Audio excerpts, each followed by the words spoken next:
dəyərli izləyicilər, 3D podkastımıza xoş gəlmisiniz. Bugünkü qonağımız Bakı Psixologiya Mərkəzinin psixoloqu və psixoterapevti Cavad Cavadovdur. Cavad bəy, xoş gəlmisiniz. Xoş gəldiniz Yasemin. Bugün istəyirik ki, sağlam münasibətlər haqqında danışaq. Son zamanlar sosial şəbəkələrdə çox müzakirə olunan mövzulardan birinə çevrilib. Tez-tez toksik münasibət, red flag kimi anlayışlarla qarşılaşırıq. Və bu qədər fikirlərin, məlumatların olduğu bir dövrdə psixoloji baxımdan sağlam münasibəti necə tanıya bilərik? Ümumiyyətlə münasibət dediyimizdə, münasibətə baxdığımızda hər bir insan üçün sağlam münasibət kimi düşündüyü bir qəlib başqa bir insan üçün sağlam olmaya bilər. İlk öncə adətən praktik olaraq seanslarda da buna oxşar hallarla biz qarşılaşırıq. Sağlam münasibətin riyaziyyət deyil bu, 2 + 2 = 4 deyil. Yəni bəzən metafor olaraq desək, sağlam münasibətin formuluna baxdığımızda psixoloji perspektivdən bəzən 2 + 2 = 4 də eləməyə bilir. Yəni psixoloji perspektivdən təbii ki, dırnaq içində qeyd edeyim. Bu səbəbdən bir insan əgər bir insanla münasibətə başlayırsa və ondan sağlam bir münasibət gözləyirsə, ilk öncə qarşı tərəfə soruşmalıdır. Sənin üçün sağlam münasibət nədir? Və mənim üçün həmin sualı da insan özünə verməlidir, mən düşünürəm. Hər iki insanın da sağlam münasibət anlayışları eynidirsə, bu zaman deyə bilərik ki, iki insanın da sağlam münasibət anlayışı üst-üstə düşürsə, bu zaman sağlam bir münasibət qurula bilər, deyə bilərik. Çox sevdiyim bizim sahənin yazarlarından biri, mənim üçün yaşayan əfsanə olan Irving Yalom'un Nietzsche adlandığında deyə bir kitabında çox gözəl bir söz keçir orada. Qeyd olunur ki,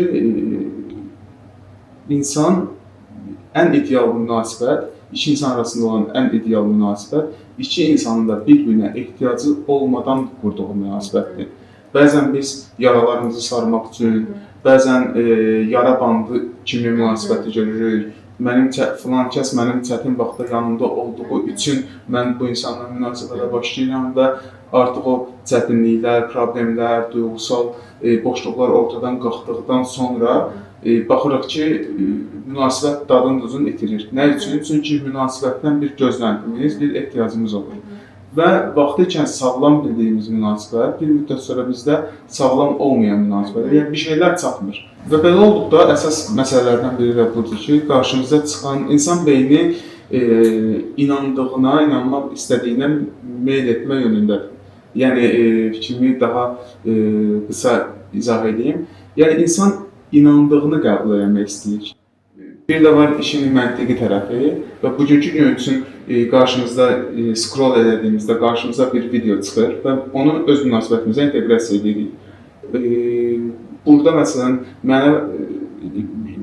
məsələn, yuxudan durduğunda mənə salam yazmadı və yaxud da sabah xeyir demədi, bir xoş sözlər demədi, deməli mən adiləşmişəm. Buna oxşar bir içərik qarşımıza çıxdıqda, hər hansı bir video qarşımıza çıxdıqda beyin onu assosiasiya edir.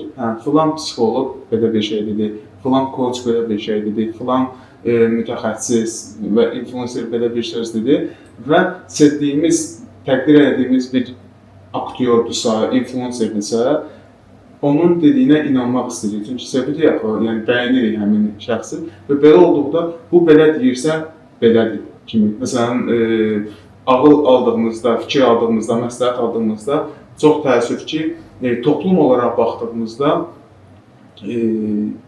bir müğənninin sözünə, bir professorun sözünü tərəziyə qoyduğumuzda toplum olaraq baxırıq ki, yəni müğənninin sözü daha çox ağır basır deyə bilərik. Bu üzücü bir haldır. Burada müğənni, elm adamı, burada bir ayrı-seçkilik eləmək tərəfdarı deyiləm. Sadəcə hər hansısa bir professor çıxıb, bir elm adamı çıxıb, elmi məlumat verdiyində, bunu əsaslandırdıqda beynimiz o məlumatı qəbul eləməyə biraz tənbəllik göstərir. Amma belə konflikt yaradan, yəni nöqtə atışı edən, filan kəs filan bir şey elədisə narsistdir düşüncəsini daha çox inanırıq. Çünki münasibətdə gördüyümüz görmək istədiklərimizi bizə deyir və özümüzdən o məsuliyyəti atmaq üçün filankəs partnyorum mənə bunu etdisə, deməli, hə, bu narsistdir. Və bəzən praktikada da gördüyümüz bu olur ki, bəzən öz partnyorunu səhv çıxarmaq üçün terapiyaya gələnlər də olur. Getdim, psixoloqum deyir ki, səndə bir problem yoxdur və burada da biz psixoloqların, psixoterapevtlərin, mental sağlamlıq mütəxəssislərinin üzərində çox böyük bir məsuliyyət düşür. Əgər bir danışan bizim yanımıza gəlirsə, onun istədiklərini ona verərək seansın müddətini uzadıb işin maddi tərəfinə baxmaq etik, vicdan, mənəvi, əxlaqi tərəfdən mən düşünürəm ziddir. Və belə olduğu halda da yəni belə bir ön yargı yaranır ki, psixoloqum da bunu dedi. Yəni psixoloq ilk öncə altını çizərək qeyd etmək istəyirəm ki, bir münasibətdə məsləhətçi deyil. Sən bunu elə, bunu eləməlisən, partnyorun sənə bunu elədirsə, sən bunu deməli belədir. Yox, yəni seanslarda da qəti şəkildə üçüncü şəxs heç vaxt mövzuya daxil olunmamalıdır. Sağlam münasibət anlayışı o zaman subyektiv bir anlayışdır. Realitetlər insana görə dəyişir. Bəs psixologiyada müəyyən bir kriteriyalar varmı? Biz bu kriteriyalara görə münasibəti qiymətləndirək. Mən sağlam münasibətdəyim, yoxsa artıq bu sağlam münasibətdən çıxıb? Ümumiyyətlə, sağlam münasibət dediyimizdə baxmalı olduğumuz 3 fərqli bir nüans var. Bu təbii ki, ikili münasibətlər üçün keçərlidir. Bir partnyor seçimi üçün keçərlidir. Məsələn, seçdiyim partnyorla nə qədər ortaq maraqlara sahibəm, nə qədər ortaq dəyərlərə sahibəm.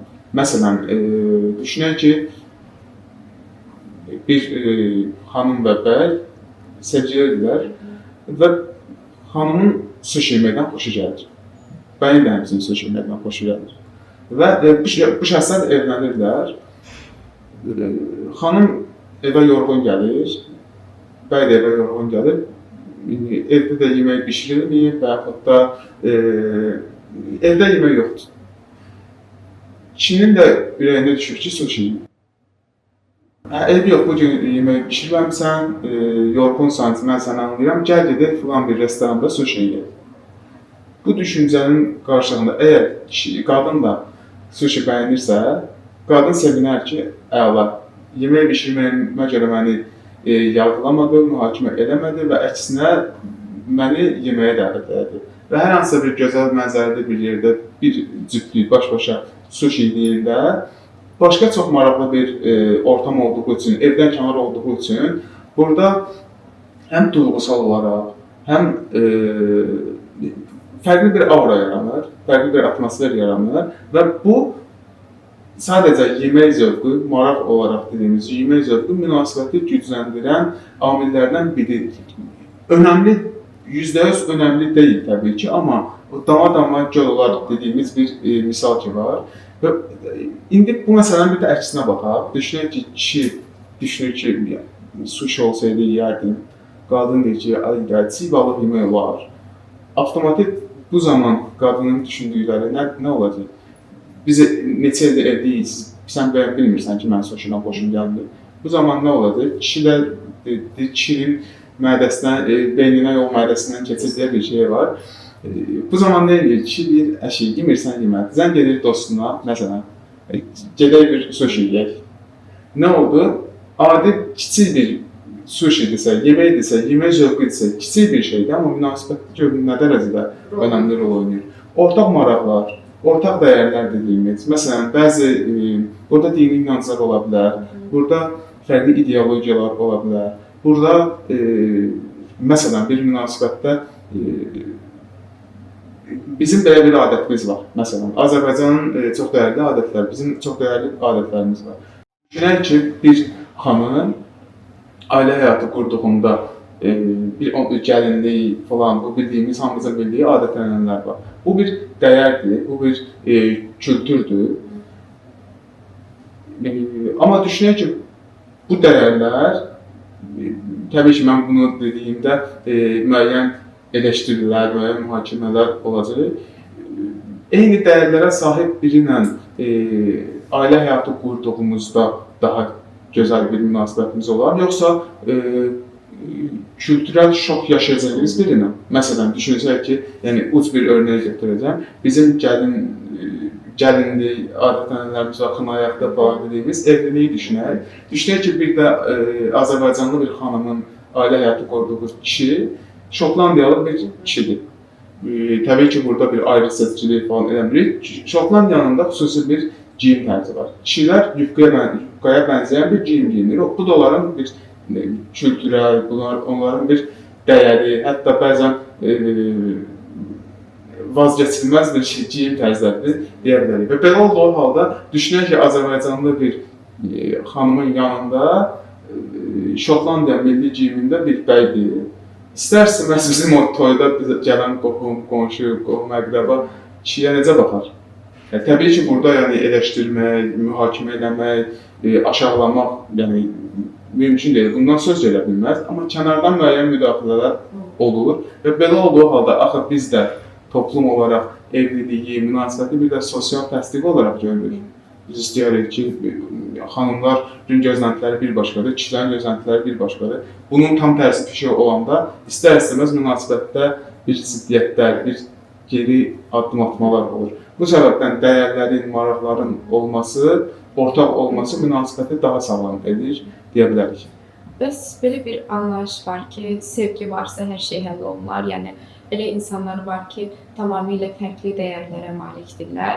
Amma düşünürlər ki, sevgi varsa həll olunar. Bəs sevgi nə vaxta qədər münasibəti apara bilər və nə zaman o qopma yaşana bilər əgər maraqlar fərqlidirsə, sosial status fərqlidirsə, ideologiya fərqlidirsə?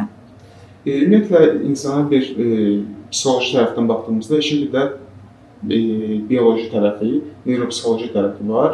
Müəyyən sevginin formalaşmasında da müəyyən bir xoşbəxtlik hormonları dediyimiz hormonların çox böyük rolu var. Hətta beyin görüntüləmə araşdırmaları sırasında səhv eləmirəmsə 2017-ci ildə aparılmış bir araşdırmada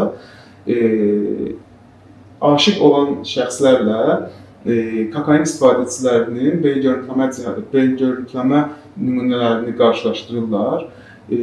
Demək olar ki, kokain istifadəçilərinin beyin görüntüləməsi ilə yeni aşiq olan şəxslərin beyin görüntüləməsi eyni olur. Yəni, beyində dopamin hormonunun artışı həmən-həmən eynidir. Bu nə zaman normala qayıdır? 12-24 ay arasında. Yəni, ilk başlarda o qədər insan həzz alır, münasibətdən, xoşbəxt, özünü aid hiss edir. Burada dopamin, serotonin, oksitosin hormonları rol oynayır təbii ki və biz özümüzü aşiq olmuşuq kimi hiss edirik. Sevginin bir də neurobioloji tərəfi var. Bu səbəbdən deyirik ki, artıq hətta bir kitab var, Məhəbbət 3 il yaşayır deyə bir kitab var. Tamam, hormonlar lazımdır, yəni hormonal dəngə dediyimiz oksitosin hormonunun bağlılıq, aidlik hormonu kimi deyilir. Yaxşı, bəs beynin hormonal dəngəsi balanslaşdıqdan sonra, əvvəlki vəziyyətinə qayıtdıqdan sonra bu zaman münasibəti davam etdirən nə olur? Artıq xarakter, bayaq dediyimiz dəyərlər, ortaq maraqlar, ortaq həyatın məna yükləmə, sən mənim həyatımın mənasısan, bəzən deyirlər bir-birlərinə. Viktor Frankl, yəni loqoterapiyanın banisi Viktor Frankl mənim idolumdur. Hər bir nitqdə, bir danışıqda ondan bir sitat gətirməsəm, elə bil ki, yeməyi duzsuz yiyirəm. Mən elə gəlir. Ona görə Viktor Frankl'dan bir nümunə göstərmək istəyirəm. Viktor Frankl qeyd edir ki, insan ən çətin şəraitdə belə həyatında bir məna taparsa, bu zaman xoşbəxt ola bilər. Və iki insan da bir-biri ilə ortaq münasibətlərində ortaq bir məna taparlarsa, məsələn, kimisi üçünsə övladları ola bilər, kimisi üçünsə birlikdə gördüyü iş ola bilər. Ortaq bir məna taparlarsa həyatlarında və o bayaq dediyimiz hormonal dəngə əvvəlki vəziyyətinə aşiq olmadan öncəyə qayıtdığında Bu zaman artıq ortaq maraqlar, ortaq dəyərlər və birlikdə münasibətlərinə yüklədikləri məna və məqsədlər münasibəti davam etdirə bilər. Deyirəm. Təşəkkürlər izahınız üçün. O zaman belə başa düşə bilərik ki, münasibətin ilk etaplarında hormonlar sanki gözümüzə bir pərdə endirir kimi anlaya bilərik və sonra daha sonra o hormonlar artıq enəndə biz reallığı görürük və əgər bizim maraqlarımız, belə deyim, dəyərlərimiz üst-üstə düşürsə, bu o deməkdir ki, bizim münasibətimiz sona qədər gedə bilər, ehtimal yüksəkdir. Və tez-tez eşitdiyim belə bir şey var ki, ilk vaxtlar hər şey çox yaxşı idi, çox əla idi, maraqlı idi və daha sonra sanki maraq itdi, hər şey monoton oldu. Bəs bu monotonluğu aradan qaldırmaq üçün necə bir tövsiyələriniz ola bilər? Maraqlı bir sualdır, düşündürücü bir sualdır.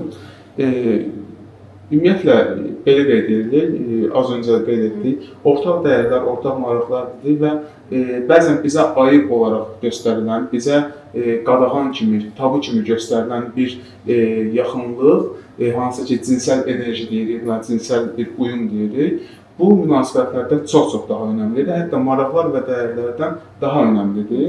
Və münasibətlərdə bəzən konfliktləri sülhə gətirən əsas məsələ də sırf buna libido deyə bilərik, məsələn, və ya fərqli-fərqli adlar deyə bilərik. Bir ten uyumu da, yəni əgər fikrimizi türkcə ifadə edə bilərimizsə, bu da çox önəmlidir və bunlar maraqlar, dəyərlər və yaxınlıq dediyimiz məhrəmiyyət anlayışı desək daha yaxşı olar. Bir araya gəldiyində bütünləşmiş olur. Və düşünək ki, bir kameranı qoymuşuq, hal-hazırda kamera bizi çəkir, tripod var və tripodun 3 ayağı, biri olmasa necə ki kamera aşar, eyni şəkildə bir münasibətin də 3 sütunu, 3 ayağı varsa bu tripoda biz deyə bilərik, podkastımızın adından da 3D olaraq götürsək, ortaq maraqlar, ortaq dəyərlər və ortaq məhrəmiyyət anlayışı. Burada da işin icebergin görünən və görünməyən tərəfləri var ki, o da çox geniş bir anlayışdır. Sualı bilmədim, əhatə edə bildimmi? Qismən əhatə edərik. Bəli, əhatə etdiniz, təşəkkür edirəm və istərdim ki, bir maraqlı məqama da toxunum. Hazırki dövrdə love bombing anlayışı çox populyar olub, tez-tez qarşımıza çıxır. Münasibətin əvvəlində qarşı tərəf maksimum qayğı, sevgi göstərir və daha sonra minimuma enir və sualım ondan ibarətdir ki, biz necə ayırd edə bilərik ki, münasibətin əvvəlində qarşı tərəfin göstərdiyi sevgi bu real, səmimi sevgidir, yoxsa bir love bombing əlamətidir? İlk öncə podkastın başlarında dediyimiz kimi sağlam və doğru münasibətin nə olduğunu bilməyimiz üçün ilk öncə baxmalıyıq. Mənim bu münasibətə ehtiyacım varmı? Love bombing deyirik. Məsələn, düşünək ki, mən sizə yazaram salam, Azıq xanım. Bir dəfə yazaram, 2 dəfə, 3 dəfə, 5 dəfə. Siz cavab yazmırsanız, çox güman ki, cavab, yəni bir insanın niyyət davamlı yazsın. Love bombing dediyimiz adına hər nə deyirsə deyək, mən o klişə sözləri istifadə etməyə də çox xoşlamıram. Adına nə deyirsə deyək, bir insan yazırsa, qarşı tərəf də buna icazə verdiyi üçün olur. Bəzən olur, yazışırlar və yaxud da adətən yazışırlar nəyə görə deyirəm? Bu, virtual dünyada baş verir. Real həyatda tamam fərqlidir. Virtual dünya 2D, 2 dimensiyalıdır. Yəni, fəza deyil. Real dünya 3D-dir və belə olduqda 2D-də olan duyğuları 3D-yə biz inteqrasiya edə bilmirik. Yəni, love bombing-i bir insan, ümumiyyətlə bu termin haradan çıxır ortaya? Sosial media həyatımıza girdikdən sonra. Yəni, sosial mediada yazılan mesajlar üzərindən baxsaq, real həyatda eyni şeylər baş verir, baş vermir. Və burada da məsələ nədir?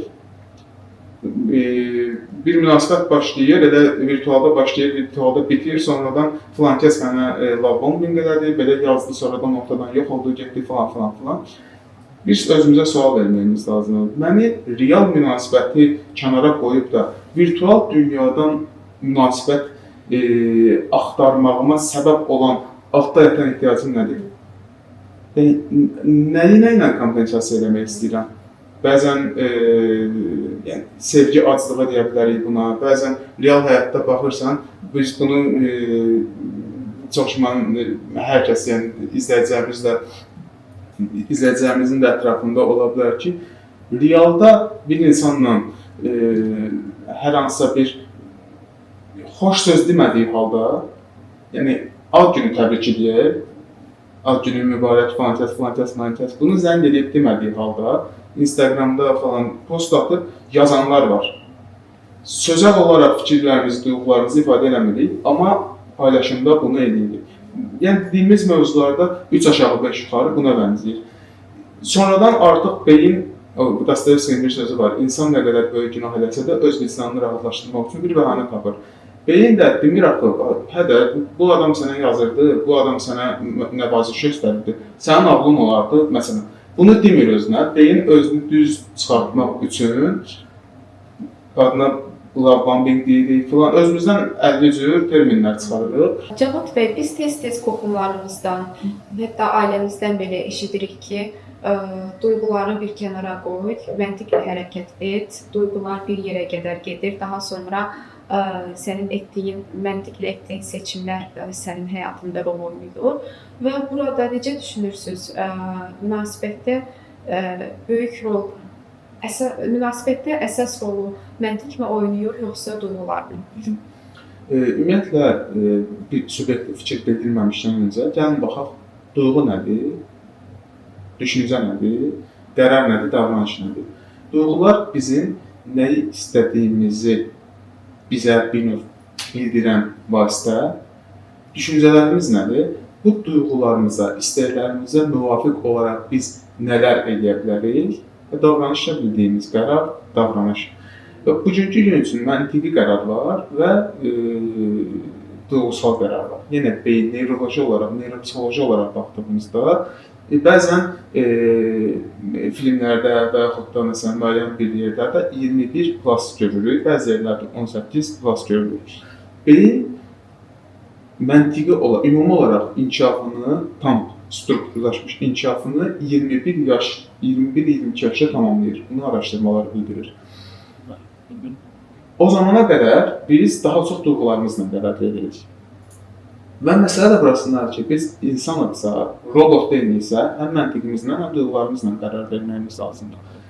Və məsələ də burasındadır ki, hər zaman məntiqlə verdiyimiz qərarlar bizi xoşbəxt edəmir. İnsan bayaq dediyimiz kimi məna axtaran bir varlıqdır. Məntiq olaraq baxsaq, həyatın mənası yoxdur. Bugünkü gün üçün biz burada veriliş çəkirik, podkast çəkirik, danışırıq, amma biz öləcəyik. Məntiqlidir. Məntiqlidir, bəli.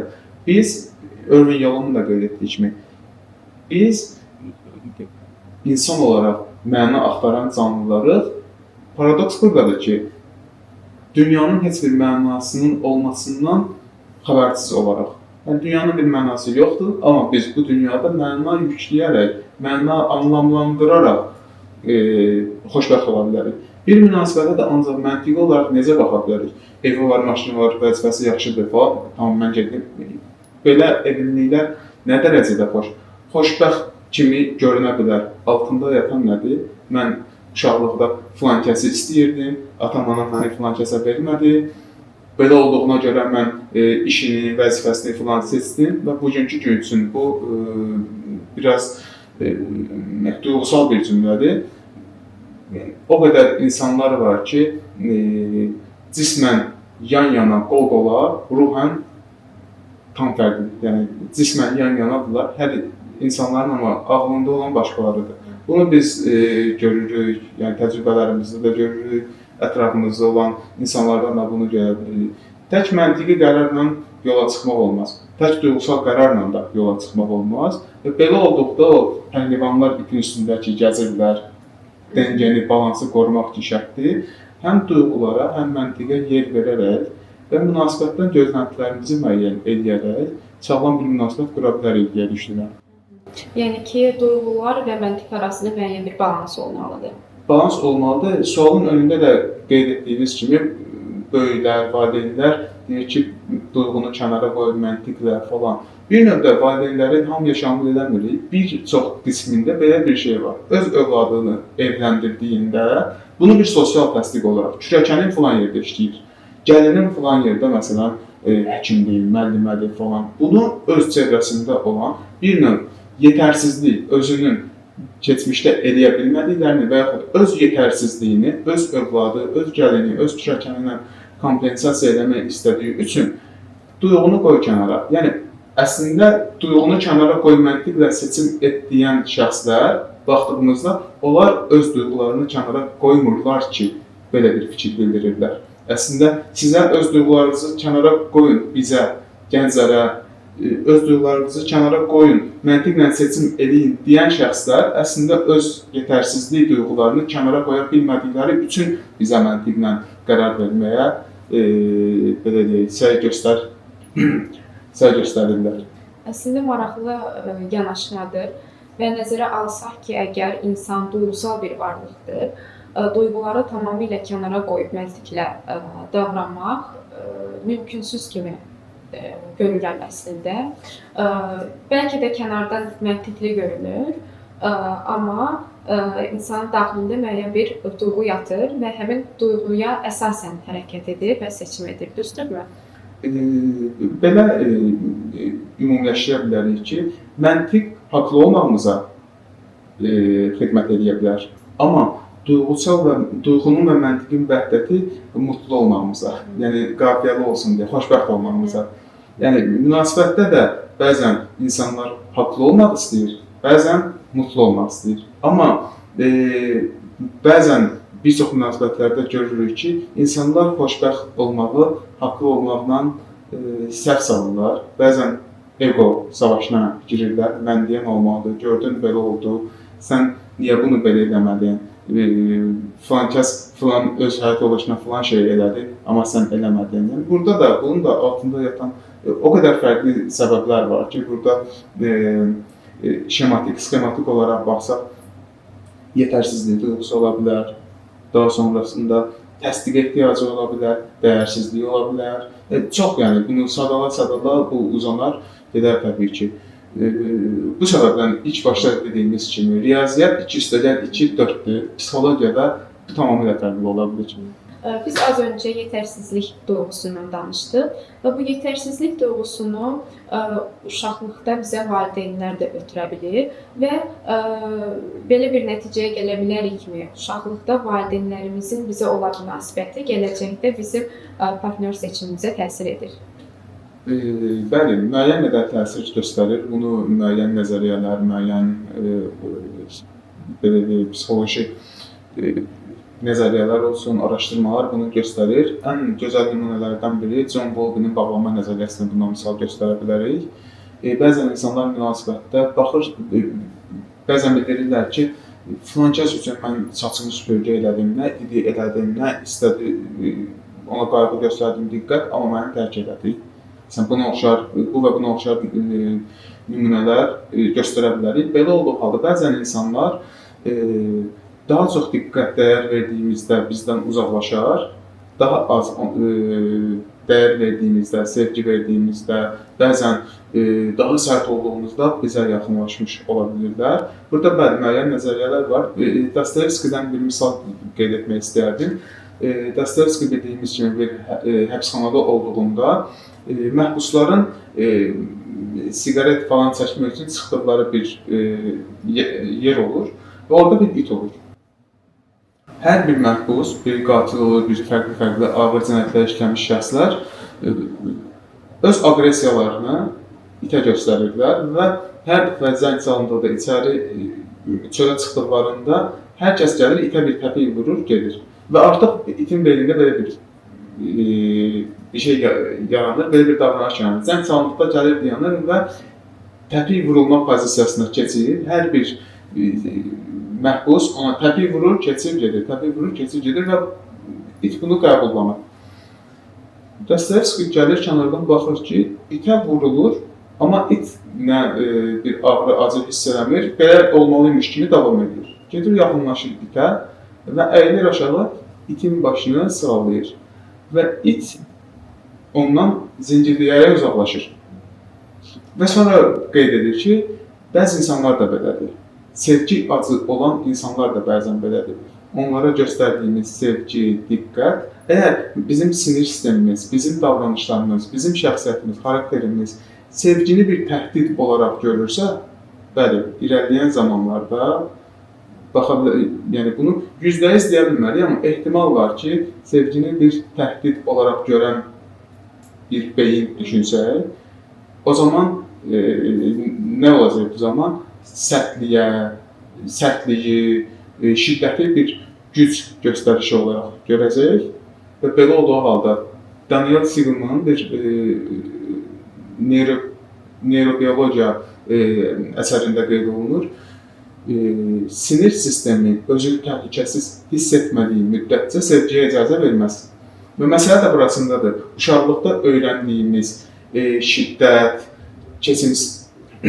keçimsizlik, hər hansısa bir neqativ hadisələri beyin normal qəbul edir. Amma sevgini təhdid olaraq görürsə, avtomatik sinir sistemimiz bir təhdid, bir sevgi göstərdiyimizdə alarm verir ki, burada bir təhdid var. Elə olduğu halda da sağlam bir sevgiyə, münasibətə icazə vermir. Bəzən olur, mənə filan kəslər gəldi, elçi düşdü, filan kəs, sənə gələn yerdə başıma daş düşərdi, eşitdiyimiz sözlərdir el arasında görsək. Və baxdığımızda görürük ki, necə olur və bəzən bunu psixodinamik tərəfdən şərh eləməli olaraqsa baxırıq ki, bir xanım öz atasına və yaxud da güc rol model olaraq, yəni bir kişi fiquru olaraq gördüyü şəxsə uyğun qeyri-şuurlu, yəni şuursuz şəkildə müəyyən seçimlər etmiş ola bilir. %100 belədir deyə bilmirik, yəni altını çizərək. Bəzən görürük ki, necə olur ki, bir münasibət uğursuz, ikinci, üçüncü münasibət uğursuz, əgər həmin şəxs terapiya almayıbsa, hər hansısa bir fərqindəlik qazanmayıbsa, fərqindəliyini artıracaq hər hansısa bir bədii, elmi, əsər, araşdırma oxumayıbsa, baxacaq ki, mütləq olaraq təcrübələr bunu göstərir. Birinci, ikinci, üçüncü münasibətlərində olan uğursuzluqlar eyni şəkildə davam edir.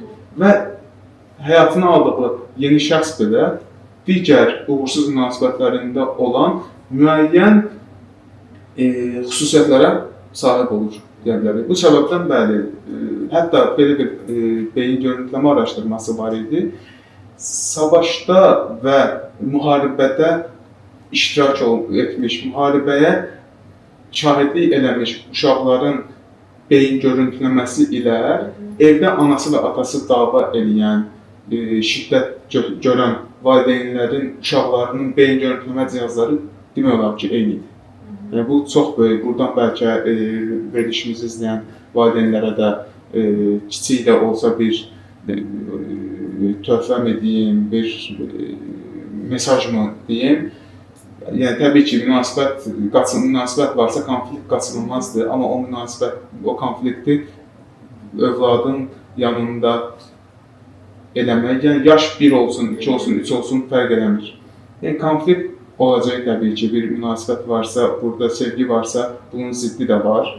Amma uşaqların yanında olunan hər hansısa bir konflikt, dava, dalaş, uşağın nəinki bu gününə, gələcəkdə partnyor seçimlərə çox ciddi təsir göstərə bilər. Sözdə deyirik, övladım üçün canımı da verərəm, amma bu sözdə dediyimiz bir şeydir.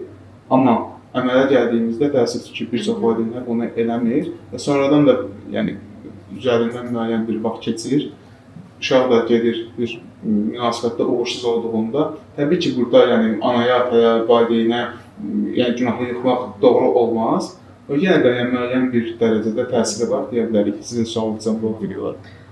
Düzdür, bəzən valideynlər deyir ki, uşağın yaşı azdır, o məsəl üçün oyun oynayır, fikri məndə deyil, amma bu zaman uşaq eyni zamanda valideynlərlə danışdıqlarına qulaq asır və bu deməkdir ki, onun şuur altında da qalır bu və gələcəkdə də onun münasibətinə də təsir edir. Və düşünürəm ki, bizim öz ailə daxilində ata və ana arasında olan münasibəti biz sanki model olaraq götürürük, düzdürmü?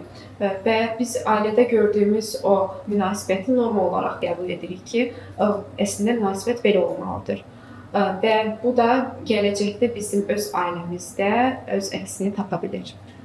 Bu məluməli çox gözəl bir mövzuya toxundunuz. Ümumiyyətlə, məluməli düşüncələrindən nə qədər çox qaçarıqsa, bir o qədər sağlam düşüncədə olmuş ola bilərik. Hətta Albert Ellisin 4 düşüncə xətasından biri elə bu məluməlilərdir. Yoldaşının filan şeyi olmalıdır, filan şey. Və artıq ona proyeksiya edirik və bu olmalıdır. Məsələn, X bir şey olmalıdır. Beyin ona fokuslanıb ki, bu olmalıdır. Və əsas zəruri olan şeyləri qoyuruq kənara və beyin belə bir şey artıq, bu olmalıdır, bu varsa tamam, hazırıq. Və burada da belə bir məsələ var ki, ay bala, nə vaxt tərpənirsən? Filan kəsin qızı evdə qaldı. Yəni bunlar yumor üçün deyilən bir şeylər deyil təbii ki, amma hamımızın bildiyimiz bir şeylərdir ki, filan kəsin qızı məsələn 30 yaşı var və bu bizə dayatılan ay bala evlənməlisən düşüncəsidir. Evlilik nədir? Dialektik bir, yəni dialektik sözü nə dərəcədə doğru olar? Yəni evlilik iki insanın birləşərək yüksələ biləcəyi bir yoldur. Həyat yoldaşı deyirik. Baxın, həyat mənim həyatım və bir partner seçiriksə onun şəxsin həyatı. Həyat yoldaşını biz bu qohum-əqrəba yoldaşı deyil. Bu mentalitet yolu deyil. Bu həyat yoludur və həyat yoldaşı deyirik. Bəs biz bu həyat yoldaşını seçəndə nə üçün kimlərinsə fikirlərinə diqqət edirik? Çünki uşaqlıqdan bizə dayatılan bir şey var. Özümüzü daim öz valideynlərimizin, böyüklərimizin gözündə təsdiq eləmə çabasına giririk. Bu doğru da ola bilər, yanlış da ola bilər bəzən. Amma evlilik axı dini perspektivdən də baxdığımızda din bildirir ki, iki ağlı başında olan insanın birlikdə qərar verib davam edə biləcəyi bir sürəcdir, bir prosesdir. Amma burada körtəbii şəkildə ay bala nə vaxt evlənirsən, ay bala nə vaxt tərpənirsən və burada çox maraqlı bir məsələ var ki, bizim bir toy adətimiz var. Toy adətində də hər 200 nəfər, 300 nəfər, 500 nəfər yığılır bir araya. Toya getdinsə bildiyimiz bir gələnek var, bildiyimiz bir adət var. Toya biz pul yazdırırıq. Bəzən valideynlər olur, bildirir ki, evləndirsəydin bunu verdiyim pulları yığardım. Baxın, işin içində artıq maddiyyat, keçimsizlikdən, yəni maddi rifahını düzəltmək üçün, yaxşılaşdırmaq üçün körtəbii şəkildə övladını evləndirən valideynlər az deyil. Və uşaq da baxır ki, bununla evlənməyib kimdən evlənəcək? Artıq öz həyatını ilk öncə qoyur bir kənara, axı bizim neçə yaşımız olur olsun, öz valideynlərimizin gözündə hələ də uşaqdır. Valideynlərimizin gözündə olan o uşaq olaraq özümüzü daim valideynlərimizə təsdiq elətdirməyə çalışırıq. Təbii ki, körtəbii şəkildə evləndiyimiz halda boşanmaların da sayı artacaq. Yəni, səbəb budur. Yəni, altda yatan, bayaq qeyd edildiyimiz kimi, filan şey, vəzifə, maşın, ev olmalıdır deyib bir məntiqi tərəfdən baxırıq ki, bunlar olmalıdır. Bəli, olsa təbii ki, yaxşıdır. Amma əsas məsələləri kənara qoyuruqsa və irəliləyən vaxtlarda bu artıq üzə çıxdığında biz artıq boşanmağa səbəb axtarırıq. Xəyanət elədi, boşandım deyil. Xəyanət, yəni öncədən iki insan, bayaq dediyimiz dəyər və maraqlardır. Öncədən iki insan münasibətə başlamamışdan əvvəl bildirirlərsə ki, baxın, xəyanət olsa bizim münasibət bitəcək. Bunu bir-birləri arasında anlaşırlarsa, bu sağlamdır. Amma mən səndən yavan çörək də yiyərəm, tək ki biz birlikdə olaq deyib bir münasibətə başladıqdan sonra ikinci, üçüncü ildə biz niyə Maldivə getmədik, filan kəslər getdi Antalyaya, biz qaldıq triplərinə, düşüncələrinə girilirsə, artıq yolunda getməyən bir şeylər var. Amma ilk başda bildirildiyində ki, bax, mən öz işimdə gücündəyəm, bir xanım olaraq düşünür ki, bunu həyat yoldaşımda istəyir. Bu çox sağlam bir qərardır. Mən zaten işimdə gücündəyəm, müəyyən bir maaşım var, müəyyən bir sosial rifahım var. İldə 2 dəfə, 3 dəfə dostlarımla tətilə gedirəm. Mən səninlə bu həyat yoluna başlayıramsa, eynisini, ən azından eynisini mənə yaşada biləcəksənsə, bu yola başlayaq. Yox, yaşada bilməyəcəksənsə, mən özümə bir münasibətdə bir yük edirəmsə, burada məsələn maddiyyatdan getmir, məsələn, duyğusal tərəfi də var. İndi də bildirirlər ki, xanımlar çox şey istəyir və yaxud bəylər çox şey istəyir. Öncədən nə danışılıb?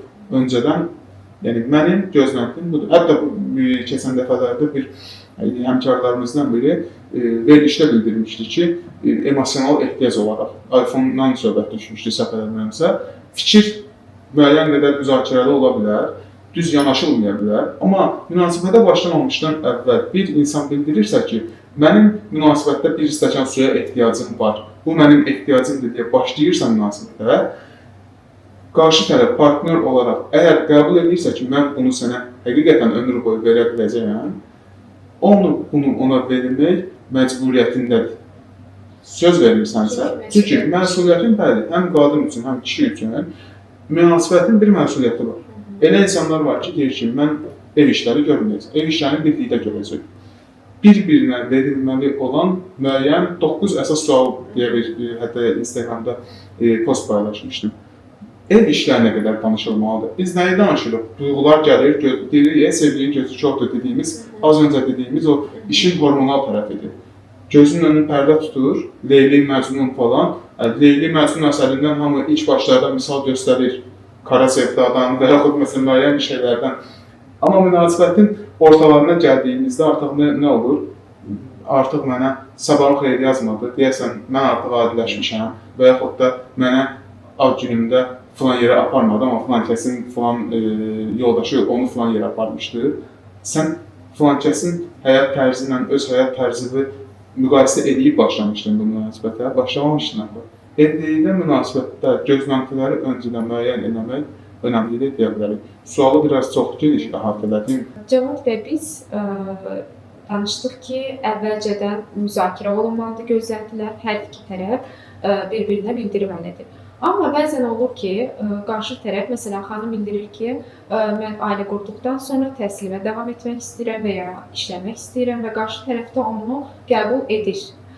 Daha sonra isə artıq növbəti addımları atılandan sonra, ailə qurduqdan sonra digər şəxs deyir ki, mən bunu qəbul etmirəm.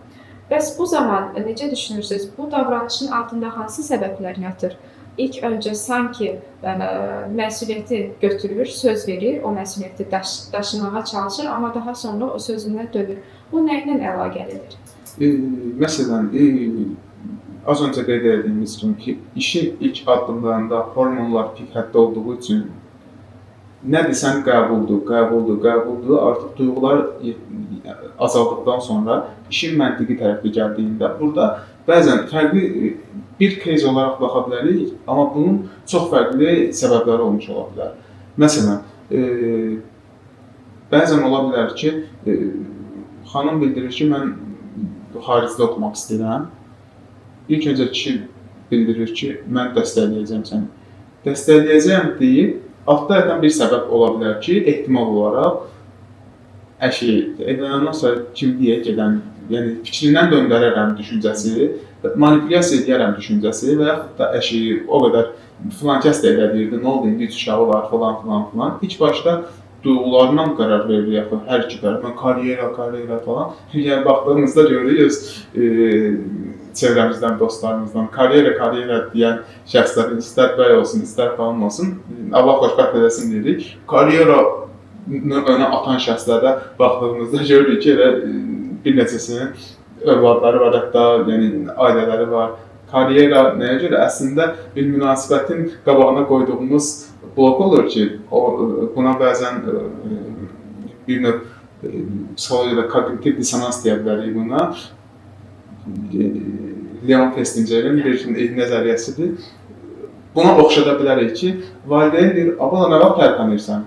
Beyin özünü haqlı çıxarır ki, karyera. Amma uyğun birini gördüyündə, duyğusal olaraq, məntiqi olaraq, öz kriteriyalarına uyğun birini gördüyündə karyer falan qalır kənarda. Artıq, mən artıq bu insanı sevirəm, bundan başqası mümkün deyil falan. Onda nə deyir? Razı salaram deyir. Bir müddət sonra, məsələn, çox güman ki, bu bəylər arasında olur. Xanım oxumaq istəyir və yaxud ilk başlarda okey verir, sonradan müəyyən bir yetərsizlikdən qaynaqlanmış ola bilir, qısqanclıqdan qaynaqlanmış ola bilir. Bəzən bildirlər ki, qısqanclıq, qısqanclığın güvənlə əlaqəsi ola da bilir, olmaya da bilir. Qısqanclıq olaraq gördüyümüz icebergin görünməyən tərəfində yetərsizliyi yata bilər kişinin, əgər xanımı qısqanırsa və ya yata bilər həqiqətən güvən deyil bu. Sənə güvənirəm, çevrəyə güvənmirəm. Burada da müəyyən bir yaşantılar olur. İş yerində müəyyən hadisələr görür, deyir, mənim həyat yoldaşım da məsələn bunu, məsələn işi oldu, iş deyirəm və yaxud da götürək, yəni sosial bir həyatda xanım bildirir ki, mənim oğlan dostlarım ola bilər. Kişi deyir ki, tamam, razıyam falan tərzində. Sonradan baxır ki, müəyyən bir yaşantılar, müəyyən bir qısqanclıq, bəzən xanımın görmədiyi bir şeyi həyat yoldaşı gördüyündə kişi kişini göz alanlayır, qadın qadını göz alanlayır. Müəyyən dərəcədə təbii ki, bu altını çizərək qeyd edirəm. Belə olduğu halda da haqlı səbəblər ola bilir, qadağalara, haqsız səbəblər ola bilir. Amma münasibəti verdiyimiz hər bir qərara bir tərəziyə bənzədə bilərik. Bunu eləməyə dəyərmi, dəyməzmi? Beynimizin o zərər və mükafat anlayışı var. 51-in 49-adır, yoxsa 70-in 30-adır. Yəni, tamam, mən xaricə təhsil almağa gedəcəkdim, amma səninlə daha xoşbəxt hiss edədiyim üçün özümü xaricə təhsilimi rafa qaldıra bilərəm, belə deyil. Amma yox, mən bütün xəyallarımdan vazgeçdim, sənlə qaldım deyə bir davamlı olaraq o başına minnət olacaqsa, bu münasibətdə bir ziddiyyət yaradır təbii ki. Yəni sualı çox güman ki, əhatə edə bildim deyə düşünürəm. Başına vurmaq məsələsinə gələndə, bu əslində insanın psixoloji olaraq yetkin olmadığını göstərirmi sizcə? Baxır məsələyə hardan baxırıq? Məsələn, terapiyada da baxdığımızda, terapiya otağından kənarda görünənlərlə terapiya otağında olanlar tamamilə bir-birindən fərqli, hətta bir-birinə zidd ola bilir. 6-9 misal olaraq baxa bilərik. Oradan baxarıqsa 6, buradan baxarıqsa 9 olmuş ola bilir. Və Carl Rogers'ın şərtsiz qəbul anlayışı üzərindən mövzunu almaq istərdim.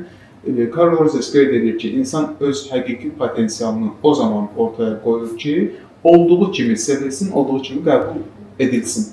Amma gəlin baxaq, uşaqlıqda bizi necə, toplum olaraq necə böyüdülmüşük? Xalqın uşağı belə elədi, xalqın uşağı elə elədi, filan kəsin kürəkəni, filan kəsin yoldaşı. Daima müqayisə olunduğu üçün və indi də gəlirik, bizə öyrədilmiş bir şeyin əksinə çıxa bilmirik. Münasibətimizi də istər-istəməz müqayisəyə. Halbuki Carl Rogers nə bildirir ki, müqayisə olunmadan insan olduğu kimi qəbul olduğunda özünü həm dəyərli, xoşbəxt hiss edir, həm də öz potensialını ortaya qoymuş olur. Məsələn, buna bir misal göstərə bilərik. Arthur Schopenhauer'ın bir dəyərli fikri yanıma düşdü. Qeyd edir ki, dini dayatma cəhdi dindən nifrəti, eşqi dayatma çabası eşqdən nifrəti formalaşdırır. Yəni, nifrət dediyimiz bir şey, əslində nifrət deyə bir şey yoxdur, uğursuzluğa düçar olmuş sevgi var. Və bir şeyləri münasibətdə dayatarıqsa, sualınıza qüvvət olaraq, bir şeyləri davamlı olaraq istəyəriksə, bunu eləməlisən, belə olmalıdır, filan kəs belə, xalqın uşağı belə, xalqın kürəkəni belə, xalqın yoldaşı belə, davamlı dayatılaraq ortada gördüyümüz bir ilk başlarda adına sevgi dediyimiz anlayışı da yavaş-yavaş bir növ bir işığa bənzətsək, dayataraq müəyyən bir fikirləri, hər bir qəbul eləməyərək dəyişmək istədiyimiz bir münasibətdə bir palçıq olaraq düşünsək, o işığa davamlı olaraq palçıq atdıqda bir müddət sonra o işığın da qarşısını almış oluruq deyə bilərik. Maraqlı statlar gətirdiniz, maraqlı misallar gətirdiniz. Təşəkkür edirəm. Fərqli faktorlardan danışdıq. İstər sosial status olsun, istər maraqlar olsun, istər dəyərlər olsun. Bir məqama da istərdim toxunmaq ki, bəs yaş faktoru necə bir rol oynayır münasibətdə? Yaşın bəzən olur ki, insanlar düşünür ki, yaşın çox bir önəmi yoxdur. Əsas odur ki, fikirlər uyuşsun. Bildiyimiz kimi bir xronoloji yaş dediyimiz bir şey var, bir də psixoloji yaş var. Bu məqamlara da toxunsaydıq, düşünürəm ki, yaxşı olardı.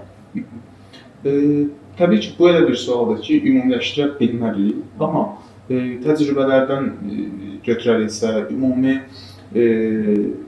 olaraq baxarıqsa, daha uyğundur ki, kişinin yaşı xanımın yaşından daha çox olsun. İdeal yaş olaraq düşünə bilər ki, kişinin yaşı xanımın yaşından evlilikdə 5-6 yaş böyük olması yəni uyğun görülə bilər. Yenə deyirəm, bu %100 belə olmalıdır deyə bir şey yoxdur. Arzu olunmayan odur ki, xanımın yaşı kişinin yaşından çox olsun. 1 yaş, 2 yaş, 3 yaş deyil də, yəni ortada bir 10 yaş, 8 yaş bir fərq varsa, xanım daha böyükdürsə, bu münasibətdə müəyyən ziddiyyətlərə, müəyyən bir problemlərə gətirib çıxara bilər. Lakin, yəni altını çizərək qeyd edeyim ki, hamı üçün belə deyil. Yəni 15 yaş özündən daha böyük şəxslə münasibət qurub da çox uğurlu bir münasibət yaşaya bilən şəxs ola bilər. Bəzən bunu bir akım olaraq biz görürük. Yaşın fərqi yoxdur, kilonun fərqi yoxdur, yerinin fərqi yoxdur. Fərqi yoxdur deyərək əslində evlilik birlikdə tamamlanmaq, bütünləşməkdirsə, fərqli parçaları niyə bir araya gətirməyə məcbur hiss edək özümüzü? Məsələn, biri tutalım din üzərindən götürsək, biri xristiandırsa, biri məsələn ateistdirsə, burada dəyər faktoru var. Yəni xristianla ateistin münasibəti uğursuz olar deyə bir şey demirəm təbii ki, amma fərqli baxış, yəni düşünsək ki, ailədə uşaqlar dünyaya gəlir, ananın inandığı bir tanrı inancı var, ata da deyir, tanrı deyə bir şey yoxdur. Uşaq buradan nə öyrənəcək? Yəni, uşağın beyni necə, yəni düşünsək onu, bu səbəbdən evlilik əgər münasibət bir bütünləşməyə xidmət edirsə, bu zaman ortaq maraqların, ortaq dəyərlərin olması çox-çox önəmlidir. Həmçində məhrəmiyyət anlayışının da bu maraqlar və dəyərlərlə vəhdət təşkil eləməsi bütünləşdirir, münasibəti bütünləşdirir deyə bilərik. Əslində yenə başa gedirik ehtiyaclara, dəyərlərə. Məsələn, əgər bir bəyin idarə edilmə ehtiyacı varsa və bu zaman o özündən məsəl üçün 15 yaş böyük bir xanımla münasibətə başlayırsa və həmin xanımın da idarə etmə ehtiyacı varsa, bir-birlərini tamamlayırlarsa, düşünürəm ki, burada yaş faktoru çox da böyük bir rol oynamaya bilər. Dinamik bir yanaşmadır bu, təbii ki, ola da bilər, olmaya da bilər. Bəzən verilişlərdə də, bəzən çıxışlarımızda da subyektivlikdən qaçmağın tərəfdarıyam. Əgər biz bugünkü gün üçün biz verilişdə bir araya gəlmişiksə, bir psixoloq olaraq fikirlərimizi bildiririksə, bacardığımız qədər öz subyektiv fikirlərimizdən çıxaraq, müəyyən nəzəriyyələrə, müəyyən elmi istinadlara əsaslanaraq fikirlər bildirməyimiz daha yaxşı olar. Dediyimiz fikirlə qismən razıyam. Ola da bilər, olmaya da bilər. İzləyicilərimizin də bu mövzuda, bu suallarda çox maraqlı fikirləri ola bilər. Əgər videomuz sizin üçün maraqlı və faydalı oldusa, videonu bəyənməyi, paylaşmağı və abunə olmağı unutmayın. Gələn görüşlərə dək. Sağ olun.